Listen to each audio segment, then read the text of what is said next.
Hi there. Welcome to the core data tutorial. This tutorial is designed to basically give you a really brief overview of core data. Core data, just like SQLite on Android, is a hard concept to teach because, one, if you teach the concepts, there's tons of concepts and tons of different frameworks and things that, or classes, libraries, whatever else that go into it. So that's a huge pile of things to learn, and to give a full solution instead is equally difficult. So the purpose of this tutorial is really just to sort of get your feet wet and get something working. Because one great thing about core data is it is very possible to get a solution, an app with persistent data up and running very quickly. So that's the purpose of this tutorial. I'll try to include caveats if we're doing something that is bad practice for the sake of the demonstration, but hopefully this should really get your feet wet and get you ready to dive in deeper to core data. So the app we'll be making today is similar to the last app if you've watched the table views and storyboards tutorial. And actually we'll be using a lot of the stuff from that tutorial and probably blowing through it. So if you haven't watched that tutorial yet, I definitely recommend it. Otherwise you might be a little confused when we go screaming through a couple of the concepts covered there. So here's the app we'll be making today. It is, again, a to-do list application. This one's a little less useful because the core data stuff, it turns out, is actually a little complicated.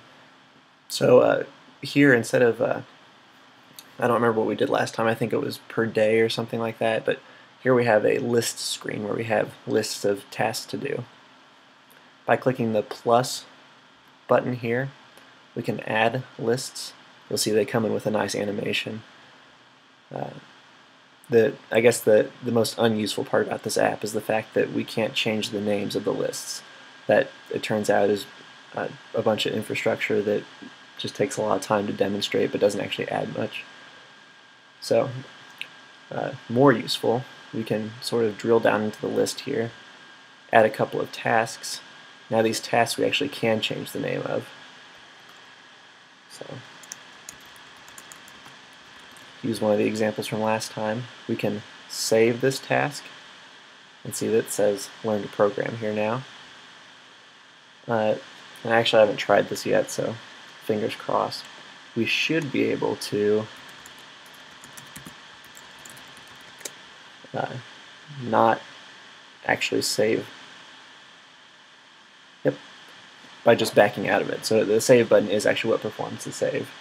And this won't actually look too different from the app we did last time. We can also delete just like last time. Except for the fact that upon exiting the app, we can kill it here,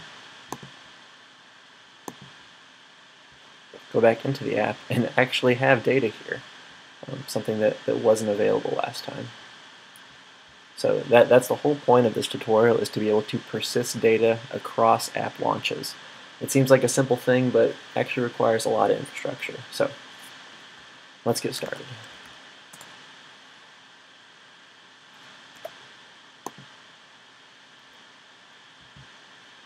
I'm going to start a new project in Xcode. This will be an empty application. I picked this because it has this option right here to automatically use core data. That actually generates a lot of the built-in methods we need to get started. So we will actually have to do a little bit of work getting the storyboard and how the app is glued together set up, but that's stuff we're already familiar with, so no sweat. For the product name, let's call this task lists. Class prefix TL. I've done this before, so a lot of this stuff will be filled in already. It's an iPhone app. We will make sure we have use core data checked. Make sure include unit tests is unchecked because we will not do anything with unit tests today.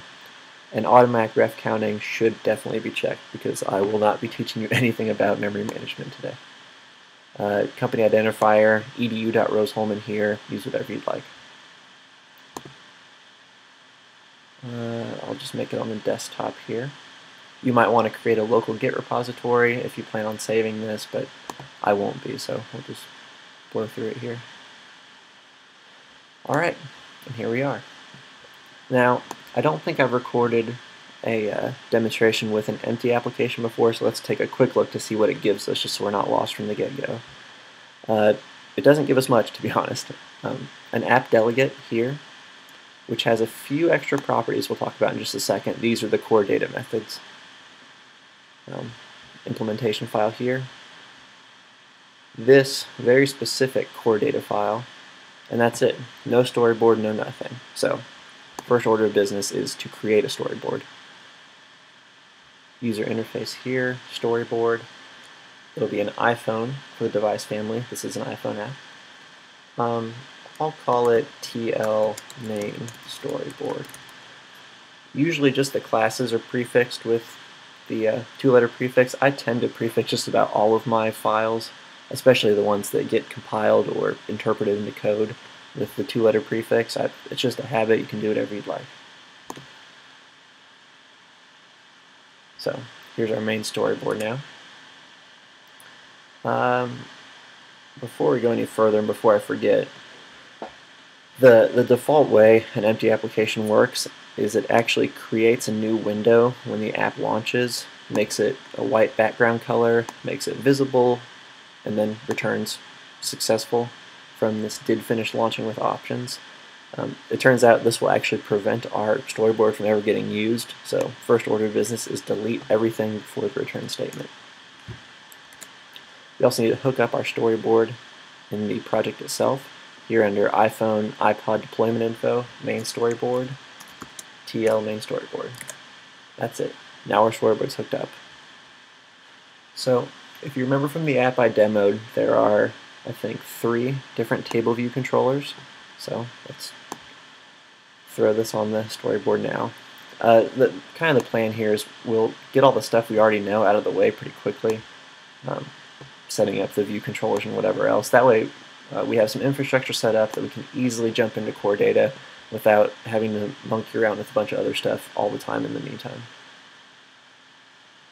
Alright. So we're also going to use a navigation controller, so we'll select the first one here and embed it in a navigation controller, just like last time. Give this a title of lists. It'll just have one type of cell, so we'll just use this right here. Do a push segue. Call this list contents. This will be where our tasks are actually listed. And again, we'll just have one type of cell in here, so one more segue, push into task details. Alright. Let's go through and fix a couple of these up here. Let's see. This will be a basic style. Let's say, just so we know what goes there. We'll give it a reuse identifier. Remember, we have to give it these so that we can actually use these cells. Just call it list cell. In a real app, you probably have a little more complex name so they don't run into each other, but they're actually only shared within the scope of a view controller, so it's no big deal. I usually make mine a little more specific, whatever. We'll do the same thing for this cell here. Basic type. We'll call this task details. Give it a reuse identifier of task cell. And then here in task details, we're going to do what we did last time by not actually using the table view for its intended purpose and instead making it just kind of a holder for our controls. So switch it to static cells type, switch it to grouped style, delete these couple of cells down here, select a section by clicking in between the cell and the top.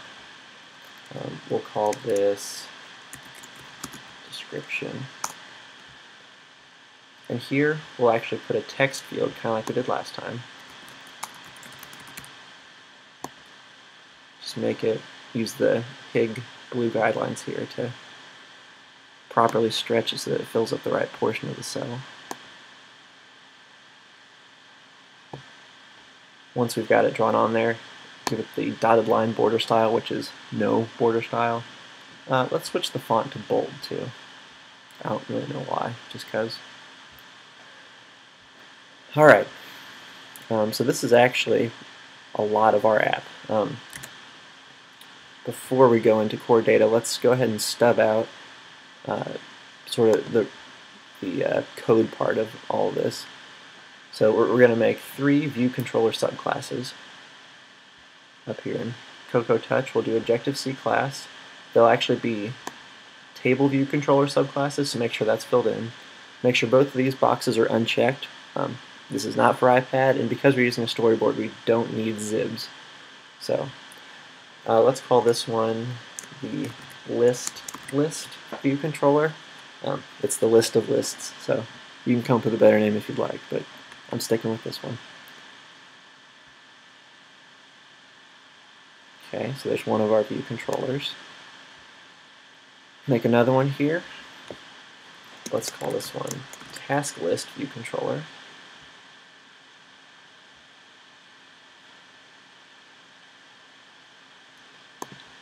And one more, task detail. Let's jump straight into our task detail before we forget, and delete all the table view delegate and data source methods, because remember, by implementing these we are sort of signaling to the table view that we intend on providing it dynamic data, which kind of undoes our static fields or our static cells that we've set in the storyboard. So delete all the way up to should auto rotate to interface orientation. Alright, a couple more things we should do here before we dive in. We'll need to add a couple of buttons to our storyboard. Bar button items to be specific. And these will be the add buttons. And then in the case of the task detail, the save button. So for our first 2 view controllers here, select the bar button item we just dropped in and use the add identifier. Using these identifiers is good because if you ever internationalize or localize your app, these get automatically converted. As far as I know, at least. Obviously the plus is not language dependent. Here we'll use task details. Here we'll use the save identifier. This is something that hopefully would be translated properly based on the locale. And you can see that by using the save identifier, we automatically have a done style bar button item here, which, again, you just get a lot of stuff for free by using those built-in identifiers. So what we want to hook up, but not necessarily implement right now, is the actions that each of these buttons call. So do that real quick here. You'll notice I'm jumping into the implementation file here instead of what we typically do, which is add a method here in the header file. Because we won't be calling this from anywhere else, Xcode currently, and by this I take it to be a suggested pattern, gives us a private category at the top of our implementation files where we can add things like actions, IB outlet properties, etc. that won't kind of clutter up the API for our class, but will be exposed through Interface Builder. So here we'll make an IB action. This is in our list view controller, so we'll call it add list. We'll drop in an empty implementation here.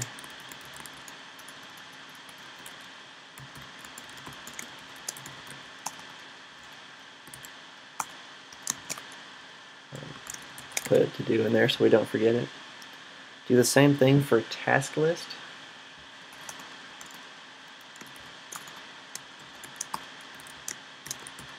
Except add task here, obviously. Same thing, empty implementation.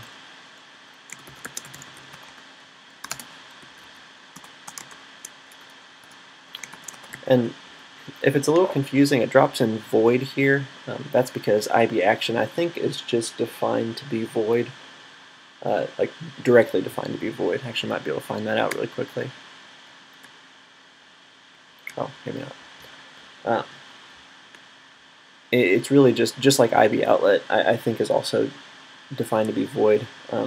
They're just used to signal to the compiler and to Xcode itself what things need to be exposed in Interface Builder. They don't actually have any programmatic significance that I know of. So when we actually implement it, there's no need to call it an IB action here.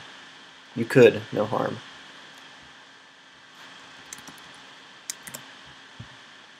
So we'll mark this as to do as well. One last one here. This is where the save IB action will be here in task detail.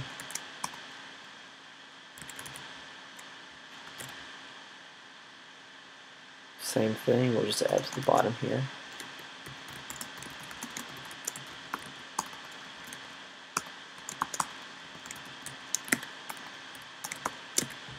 Okie doke. So the reason I did this right now is so that we can hook them up here in the storyboard before we forget about it. I'd say the #1 waste of time that I've ever spent is looking for things that aren't hooked up, and that's kind of the most common gotcha for iOS programming, is not hooking things up in Interface Builder. And also, not marking things as their proper class. So you can see we just stuck this stuff together in the storyboard. It has no idea that this should be our list view controller, so we have to type that in here. And after we type that in, we can use our holding down control to drag from the button up into the status bar, which is the view controller itself. We can make it call the add list action. Do the same thing here for our task list. This completion right here is case sensitive, I think, which bothers me, but if you're having problems with it popping up, that could be it. One more for our task details. So we'll call the save IB action. Okay, now we've got all this hooked up. We should be more or less ready to go. Let's actually name this segues before we go to, just because. Actually, no, let's wait on that. That way we can copy and paste it when the time comes. Alright, so this should look really familiar. We did this last time. Just a bunch of table views, and eventually a way to edit the data. So now it's time to talk about core data. First, let's jump out into the app delegate here. This is the code that's been generated for us. Again, this is not going to provide you with a huge understanding of core data, but I would like to prepare you to be able to sort of continue your research on your own. So we've got 3 properties here, and then 2 methods. One of them is basically a property, and I'm not sure why it's not considered a property. So let's go through them one by one and just talk about what they are. The managed object context here, this is sort of your grand gateway into saving objects. Every object that you have that is managed by core data, they're each called a managed object, hence the name, the context. Each one of those objects belongs to a context, and that context is responsible for deleting them, saving them, and sort of propagating those changes down to the file system. In our case, we will only have one managed object context. Oftentimes you need to have more though. They are not thread safe, so you actually need to create a new one every time you operate in the background or do anything that might not be operating on the main thread, basically. So this is the object we'll be using the most. The managed object model, I would say, is exactly the opposite. It's the object we use the least. Often in my apps, I will make this a private property because there isn't much use, and nothing else will ever access this object. This is basically the sort of schema for our managed objects, and it basically opens a file on the file system and just hooks it up to an actual object in the code. And the only thing that uses that is this third property, the persistent store coordinator. This is kind of the big adapter between the files that are actually stored in the phone and the way those are managed and your application and your code. So this persistent store coordinator hooks up to the manage object context. And actually, to make a new manage object context, you just create one of these with a no arguments initializer and set its persistent store coordinator. So this is sort of the big important glue that basically manages the files on the file system and makes sure everything's hooked up properly. The thing we'll be interacting with pretty much exclusively in this tutorial is the context, but just so you kind of have an idea of how these work. Then we've got save context here. I don't know why this is included by default. I've never ever used it, but I guess some people would. This basically just calls the save method on the manage object context, which you can very easily just get to manage object context and call save on it. So I'm not sure exactly why it's there. And then the application document directory is basically a file URL to the place on the phone where this application is allowed to store its files. This is how the manage object model finds its sort of base file that it builds its model from. So hopefully that wasn't too much too fast, but that's kind of just an overview of how this all works. That way at least hopefully we can understand as we go through the app how it all sort of fits together. We can see here the implementations of these are usually pretty simple. They have tons of code in them in some cases, or tons of comments rather, in some cases. Specifically for the persistent store coordinator, these are all the property methods, and in each case it kind of checks to see if it exists already, and if not, creates a new one. This is code that you can look through in your own case, but I won't really go through in person. One thing to note, we actually do use SQLite here. So if you're running on the emulator, I won't show you here, but you can Google it and figure it out. You can actually browse and find that SQLite database and explore it yourself. It's not that interesting, but it is actually backed by SQLite. Though, again, we're using a pretty abstracted API, so it could be anything really.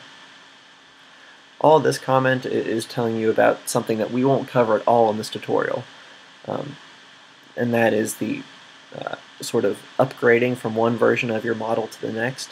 Let's say you've got a bunch of different types of objects and you either edit them or add new ones.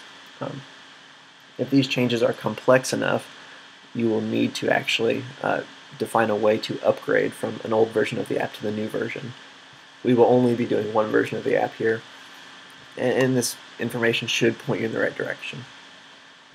The only thing you will be affected by is if you make a mistake while we're making our model and then run it again with a new model, it'll actually throw an error here, and you'll just need to uninstall the app and reinstall it because you haven't defined a specific way for it to upgrade.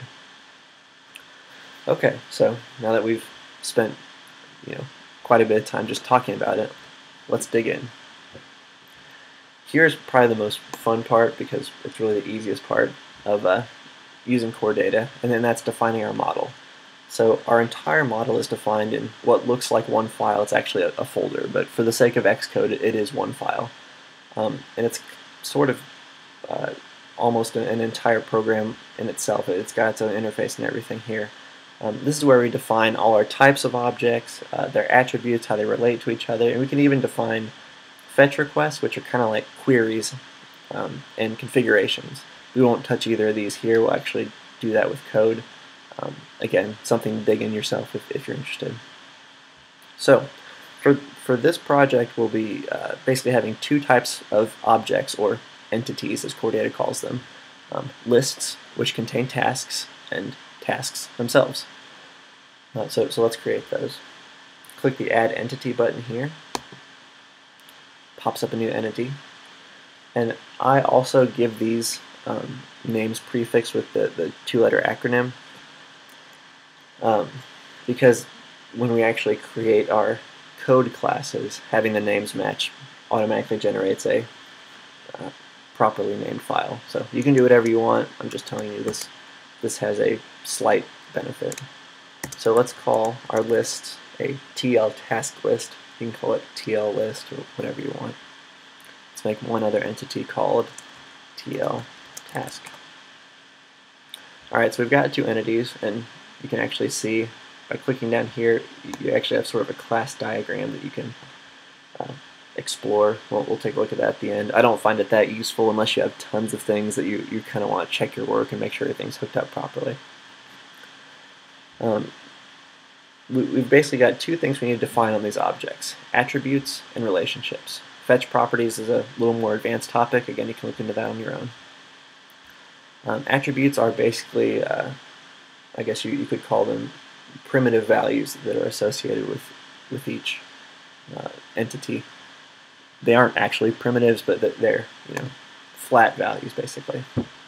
So let's make a new one. For our task, we'll say it's got a details attribute. We call it description, but description is kind of a reserved property for the sort of toString value. So you can see we actually have a bunch of data types here that we can choose from. This does seem kind of limiting, but it turns out you can stuff anything you want into here. Binary data, you can serialize any object in the world and stuff into there. String, same thing. You could basically turn everything into base 64 encoded string and dump it in there. This is not meant to limit you. It's just meant to help you properly choose the correct SQLite data type or backing database data type. In this case, they match up pretty nicely with what we want to do. So here we'll just use string because details is just text.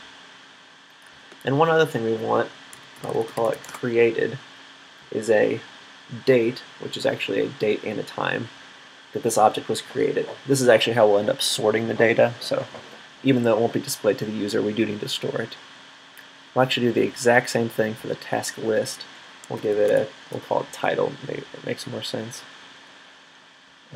String type, and created, which will be date type. Alright, you can see these attributes are reflected over here in the sort of class diagram. Now we need to relate them to one another. So we do that in this relationships panel here. Let's select tasks first, give it a new relationship. So from the task, the relationship will be called list, as in this is this tasks list. It'll be a task list object, and we don't have any options for our inverse right now. Basically, all the relationships that we do in core data are meant to be, and core data asks you to make them two-way relationships. That is, from one object, you can traverse either way. So this task will have a list, and the list will have tasks. This actually helps core data automatically hook things up, so we don't have to set both when we're actually creating the objects. So we'll go over to task list here. Do the same thing. We'll call this tasks. It'll be destination of task, and now by hooking up the inverse to the list relationship, you can actually see if we switch back to tasks, its inverse has been hooked up as well. Again, this just lets core data know kind of what our intention is, so it can populate the information without us having to set the relationship on both sides, which is really nice when you're actually writing code.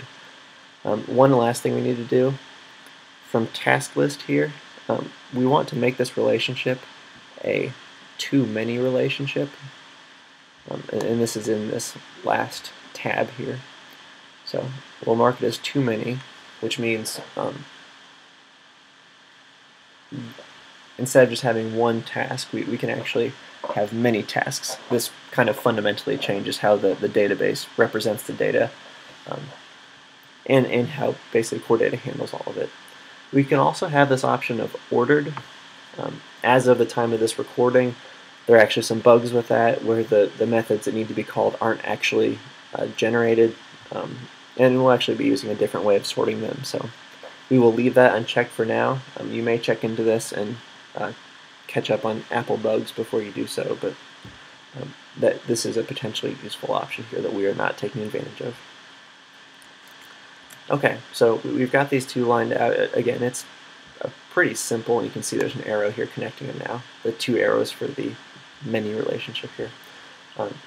The work we just did is very simple, and it is pretty fun to kind of, graphically design your model objects.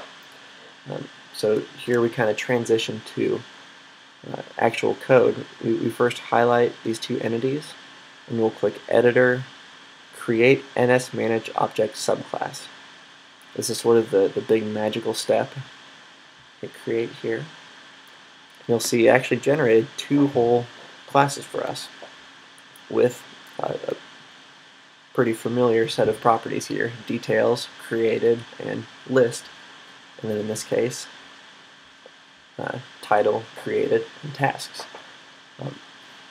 You can actually see here it's also generated a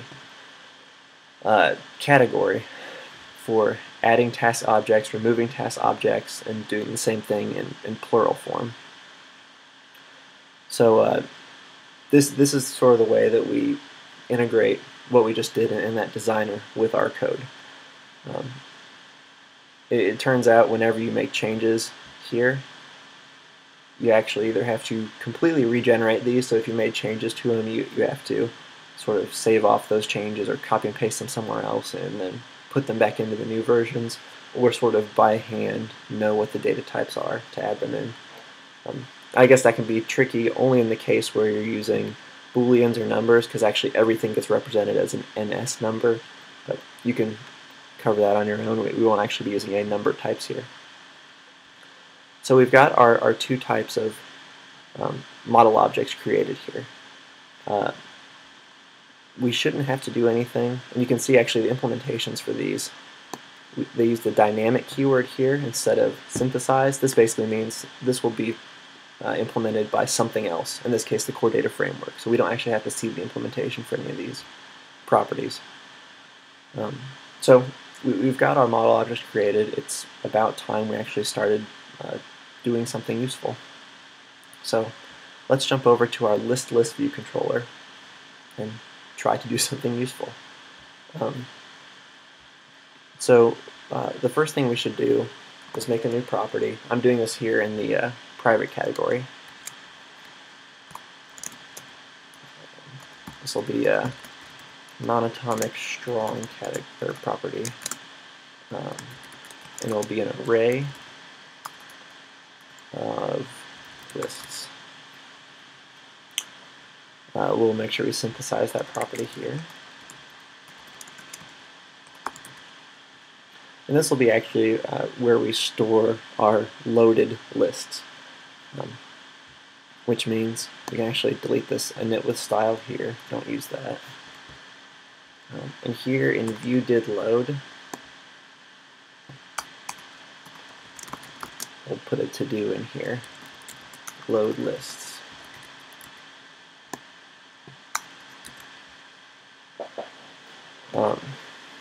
So before we go any further, let's go ahead and implement these table view, data source, and delegate methods.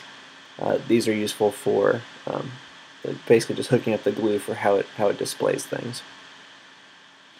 We'll import here at the top before we forget the task list. So let's implement these. Number of sections in table view. Well, that's always going to be 1. Easy. Number of rows in section. Well, there's only one section, so we don't have to care what section it is. This will just be our number of lists. Again, easy. And then cell for row at index path. We'll use their boilerplate stuff here, except we'll change their cell identifier to list cell. And then right here we'll need to configure the cell. We'll first figure out which list we're talking about. And we'll do that by saying self.lists object at index self.tableview index path for selected row row. So basically look at our table view, find the wrapper object that basically just represents which row is selected, but it includes section information, and then pull off just the row value. So that'll be our current list. And then we'll just say cell.textLabel.text equals current list dot title. And that's all we need to do. Now basically whenever a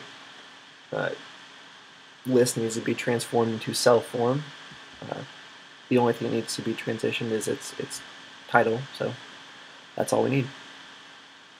So now for the kind of new part. here, well, let's do this first. We need to load the lists. And this is kind of a big concept. Basically, we need to ask the manage object context, which is, remember, our gateway into sort of all stored data. We need to ask it to retrieve for us all of the stored lists. So we do that through a fetch request. So we'll say ns fetch request is what the class is called. We're going to make a new one. And there's a static initializer here. Fetch request with entity name. Now this should just be the string that is the name of the class in our data model. Because we used our two-letter prefix, TL task list is both the name of our class here and the name of the object in the data model. So TL task list.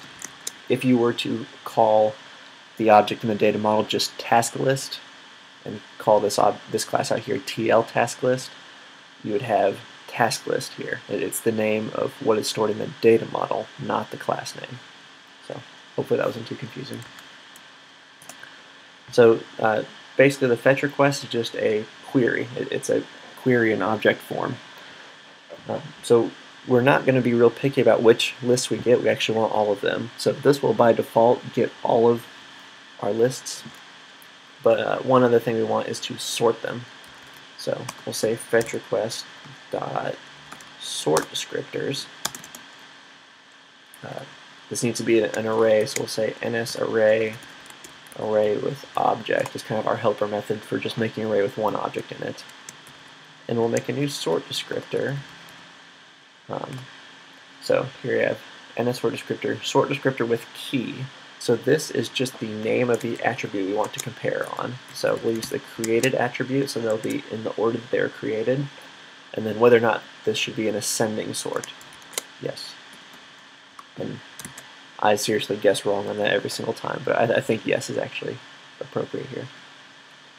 So now we want to execute this fetch request. And we need to do that by calling a method on the manage object context. Now that manage object context is only stored on our app delegate. So the way I do this, and maybe you've got a better way, but the least intrusive way, or the least ugly code, I guess, is to make kind of a helper property here for ns manage object context. And then we will import our app delegate here, because we'll actually be interacting directly with it. So basically this is a read-only property that is just kind of a window into the app delegate's manage object context. That way we can use it pretty easily. We won't actually store it or anything, it's just a basically helper. So we'll implement the actual method here instead of using synthesize for that property. And here we will return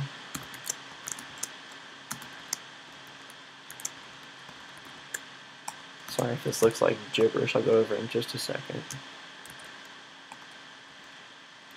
So I've typed this a lot because I use this a lot.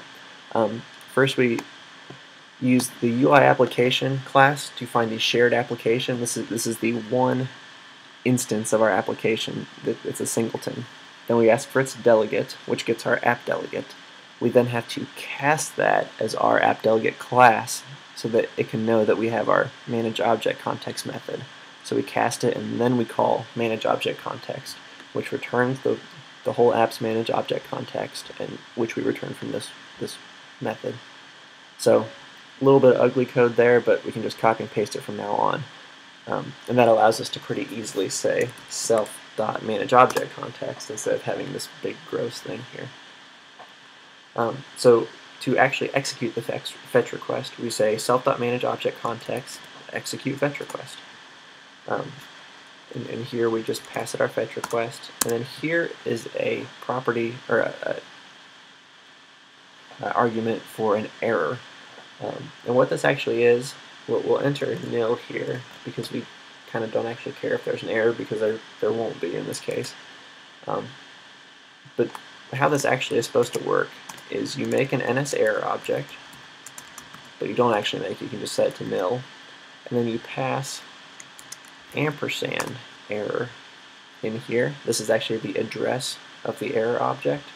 And if something goes wrong during the process of executing this fetch request, because this method is being passed the address of this error, it'll actually create an error object, populate it with relevant information, and when this finishes executing, that error will be populated. So you can say if error, handle the error. This will really only happen if you're doing things in the background, looking for entity names that don't exist, etc., etc. And most of the time, and I think if you just pass it nil, it affects it, but most of the time this will actually just throw an exception and cause the app to crash, which is a good way for us to debug it. So we don't actually have to use this right now. But in more complex apps, you probably should not just ignore all errors and let it crash. So anyway, once we execute this fetch request, it actually returns an array of basically the result objects. So we can say self.list equals that, and that's it. Self.list equals the results of this fetch request. Once that's happened, we'll just go ahead and tell our table view to reload its data. That'll make sure it's fresh with what's been loaded. Alright, so now all this is done. So the big thing to actually make it do anything is to be able to add a task, or a list rather. So let's do that right now. This is also kind of a funny call. Basically, to create an object, we don't just do the typical allocate and initialize methods. We instead use NSEntityDescription, which is sort of the way the managed objects are identified. It's a class that handles a lot of that functionality. It's got a static method called insert new object for entity for name, kind of a kludgy name, but basically we pass in here our entity name, which is TL task list, and then we have to pass it a manage object context to insert this new object into. So again, the helper method helps here. So this right here will cause a new TL task list object to be created and hooked up to our manage object context. That object is returned, so let's say our new list here is the result of that. So now we've got an object created. We need to set the various properties on it. So we can say new list.created equals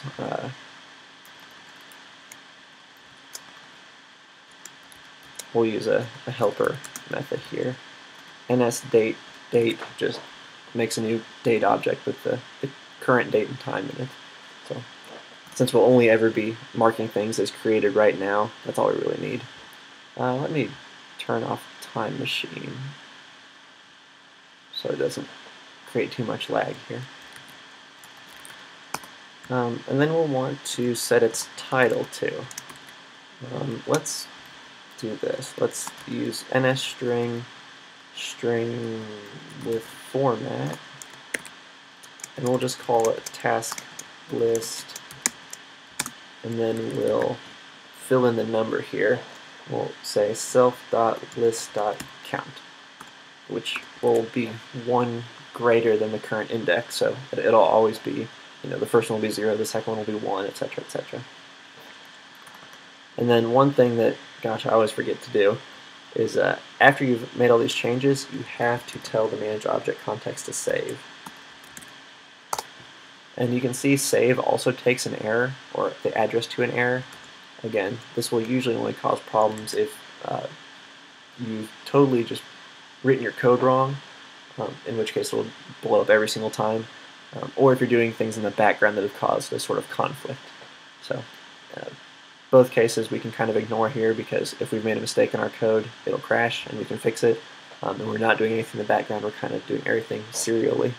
So again, not the best practice in a real app, but saves us a little bit of trouble. So this will cause the new list object to be created, but this won't actually get it on the screen for us. So after we've saved it, we can kind of assume by default that this will be the most recent one we've ever made, because we've only ever set the date to be the current date. So we can actually just assume, and in real life maybe you would not make this assumption in case the system clock has changed or something, but for the sake of this we will. So we can just add this new object to our lists. Oops. Because our lists are not mutable, we actually have to call a method on it, array by adding object. This basically just makes a copy of the list with our additional object in it. Alright, so now it's been reflected in our list, but we need to make it reflected in the table too. So we can just say self.tableview reload data. And that actually won't be our final answer, but let's just try it and see what happens so I can show you. And this is actually our first time running it, so hopefully it doesn't just blow to pieces.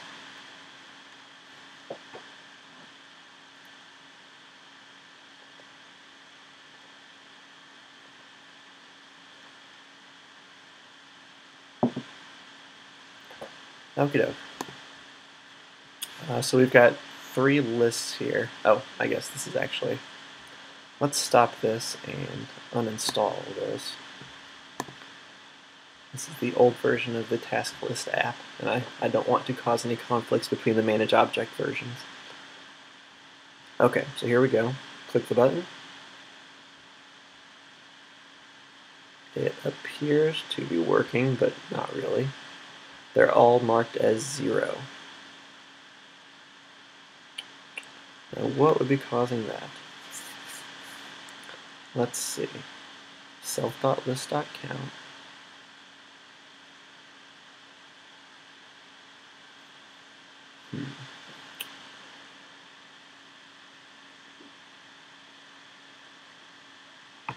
So the count should be increasing here, and maybe this is a good example of kind of debugging on the fly. And this should cause us to have a higher number. Let's go ahead and just make the change we were going to do and see if that fixes it. I suspect it might have something to do with the individual cells not being updated properly, but that might not be it actually. The big point I wanted to point out is when we were clicking that button, the new lists were just kind of appearing, and it was kind of hard to see exactly what was going on, which is kind of a shame. We don't really like that. Luckily though, because we know exactly where the new list is going to be added, which is to the end of the existing list, we can tell the table view to do a nice little animation because we know exactly where it's going to be inserted.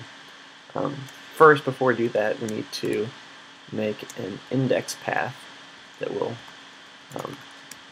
sort of represent where the cell will be inserted.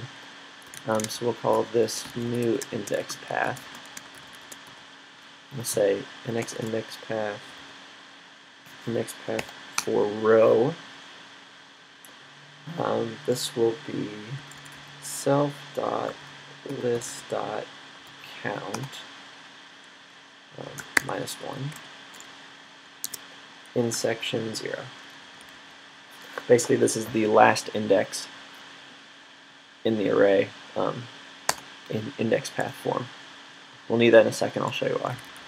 So here's where we can actually cause the animation to happen. We can say self.tableview insert rows at index paths. Here again, we need an array with one object in it. Array with object, new index path. So basically we say insert rows at these index paths. In this case it's just one. And then we give it a row animation, which is just a, I think it's an enumerated type. I use UI table view row animation automatic. And that way it can decide exactly what's most appropriate and I don't have to know what to do. So let's run this and see what happens. If that bug with every one of them still being 0 is still there, we can address that. So if I click this button, you can see it instead just slides at the bottom instead. See? It's really nice animation. We really do like it. So we still do see the problem. Let's get to the bottom of this. And actually, while we're at it, let's uninstall the app so that the data will be cleared and we won't have that big list of zeros. Okay, so the new list.title is task list %d, and we will fill in self.lists.count, and count should be an integer type, NSU integer.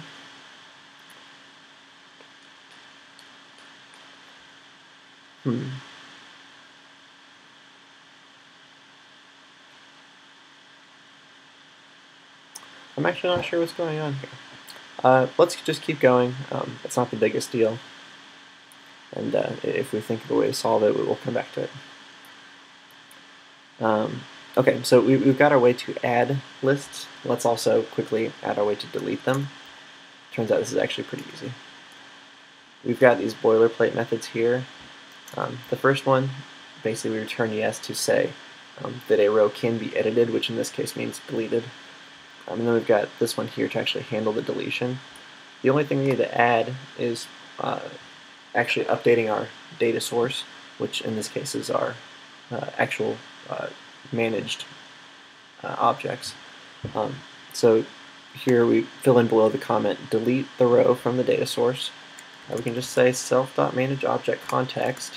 It's got a delete object method. And the object we want to delete will be, see we get index path here for which index is going to be deleted. We can just say self.lists object at index, and then we use indexPath.row. And this is the big one that I always forget. Self.manageObjectContext, you have to do a save after you delete. The saving is actually nice because you can roll back or throw away your changes in certain cases, you know, if you have a big failure or something, but more often than not, it's just something I forget to do. So let's try this and see what happens.